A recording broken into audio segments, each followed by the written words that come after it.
This is Local 15 Today.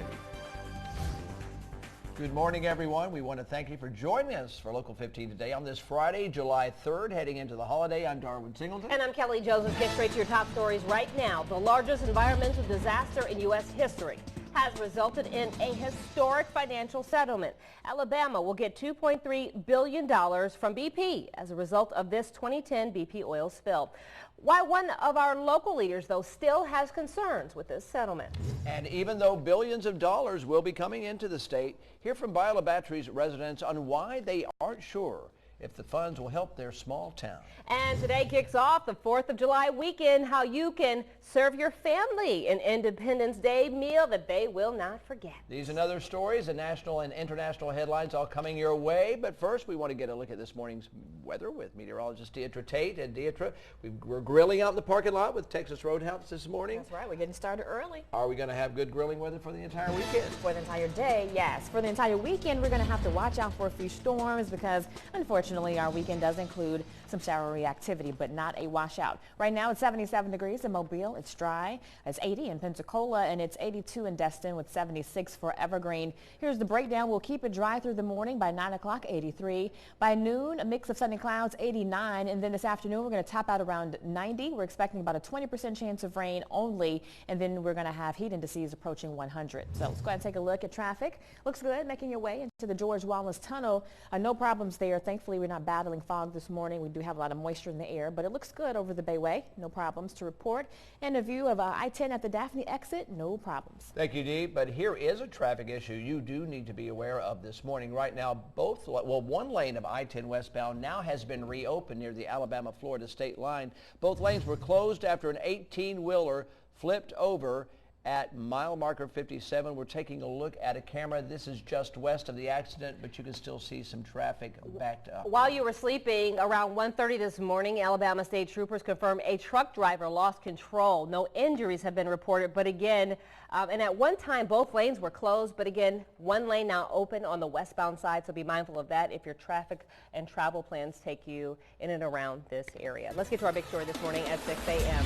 After historic financial settlement is reached following the 2010 oil spill disaster, which of course devastated the entire Gulf Coast, BP has agreed to pay billions of dollars to Gulf Coast states. $18.7 billion will go to 5 states to help reverse the damage the oil spill caused. Alabama is one of those states scheduled to receive $2.3 billion over the next 18 years. $1 billion of that money will be paid to the state of Alabama and then will go toward Alabama's general fund account. Another $1.3 billion will then go toward projects in Baldwin County, Mobile, and Dauphin Island as part of the Restore Act. I'm sure that now that we put money in the equation, there probably will be some disagreements on whether the money where it should be spent, but that's okay. The details of the payments have not been worked out at this time. Alabama Congressman Bradley Burns says he has some serious concerns following Thursday's BP announcement.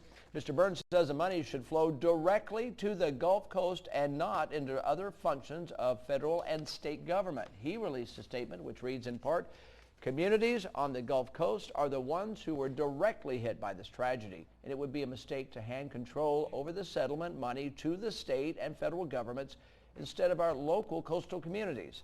Now, to read Congressman Burns' entire statement, visit our website, local15tv.com. Let's take a closer look at how the $18.7 billion will be split amongst the 5 Gulf states impacted by this oil spill. We already know Alabama is set to receive $2.3 billion. Louisiana gets the biggest chunk of this settlement with $6.8 billion. Numbers are on your screen as I'm reading them to you.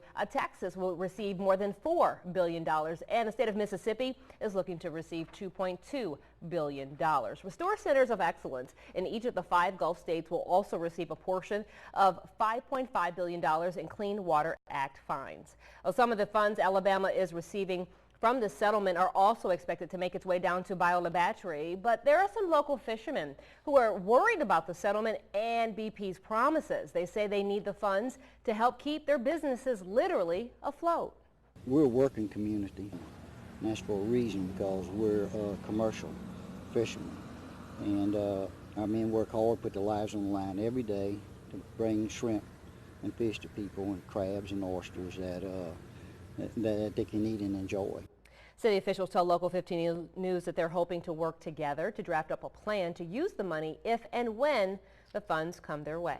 Over in Baldwin County, the concern is focused on how they will spend the funds they receive. Local leaders say they are happy about the settlement, but not the amount the state will receive. Early estimates are that Baldwin County would get about $20 million directly each year for 15 years. But to expand the Baldwin Beach Express to I-65, one of the projects they'd like to do, that would cost around $200 million. A lot of questions to be asked about how that money can be allocated, if you can reserve those funds for being able to finance projects, or if you commit to phase one, are you able to do phase two in a project? As far as that Beach Express expansion, the county and state already have all the permits and the right-of-way access completed. All they need is the money to get it started. For the latest developments concerning this settlement and its impact on the Alabama Gulf Coast, stay tuned to Local 15 on air and online at local15tv.com. Now to a story that we continue to track. The 911 center brought in as much as $5 million worth of equipment it did not need. That purchase was just one part of a $40 million project to upgrade emergency communications in Mobile. Work on the project abruptly stopped this past Tuesday, just days after Local 15 exposed the bid may not have been done legally. So now Local 15 News is investigating whether millions of dollars have been wasted on a program called Open Sky. This was vendor driven. It's almost like the vendor came in and said, hey, y'all got $40 million. Let us help you spend it. We continue to dig deeper to get you your answers as to why these purchases were ever made and show you the finger pointing happening right now between local agencies. We're going to have those answers that we have uncovered by seeing and watching, of course, our reality check in full online, local15tv.com. New information on a car theft that happened in broad daylight last week. We now know the thief took more vehicles than police first thought. We reported last week the Dean McCrary car dealership had 2 Audis stolen. Those vehicles were found Friday, abandoned all the way up in Montgomery. They were at a body shop with the keys still in the ignition.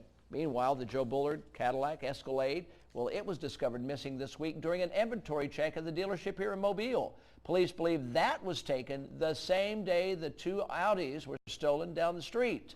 This is surveillance video of the man detectives believe is to blame for it all. Once they find him, the police have their way of getting additional information to other people involved, and you know, you've seen the TV shows and the movies. They can take a whole ring of car thieves down just by catching one guy. It is like a movie, isn't it? Detectives don't believe the man in the video acted alone in all this, as you just heard. Police checked with that Montgomery body shop to see if the Cadillac from Joe Bullard had turned up there. So far, it hasn't. Time now 6:07. Let's talk some health, especially when it comes to children. The Alabama Department of Public Health has confirmed staph has caused nearly 90 children to get sick at one daycare in Montgomery. Officials say a report shows a staph bacteria was found in a food product which was served at this Sunnyside Child Care Center, which matches the bacteria from samples taken from children who later were sickened from eating the food at the center. Public health officials have worked with daycare employees in the kitchen and the food handling to help them avoid a reoccurrence of another food-related outbreak. Let's update you now on some national news this morning. Officials still do not know what caused this train to derail in Maryville, Tennessee. You watch the developing story unfold right here on Local 15 as more than 5,000 residents were evacuated from their homes. A train car loaded with a flammable and toxic substance went off the tracks and then caught fire. 52 people had to go to the hospital. 25 admitted after they were exposed to the toxic chemicals. In our nation's capital, the Navy Yard put on lockdown after a false report of shots being fired. That is the conclusion. The incident came after federal authorities asked local law enforcement to be on high alert as the 4th of July holiday quickly approaches. Officials say what they learned in the aftermath of the Navy Yard shooting in 2013 is what helped law enforcement in their quick response Thursday. Former Virginia Senator Jim Webb, the latest Democrat entering the presidential race. Webb made that announcement official Thursday in a letter on his website. He wrote that it was time to get back to the basics of what he called good governance. Webb also pledged to protect national interest abroad and ensure a level playing field at home. Webb is the 5th major Democrat to enter the presidential race. Steve? All right, it's 6:09 and today's weather rating is coming up, plus an hour-by-hour view of your 4th of July holiday and a look at the tropics next. I'm Katie Herrera. We are grilling with Texas Roadhouse this morning. Up next, the simple secrets to keep you safe.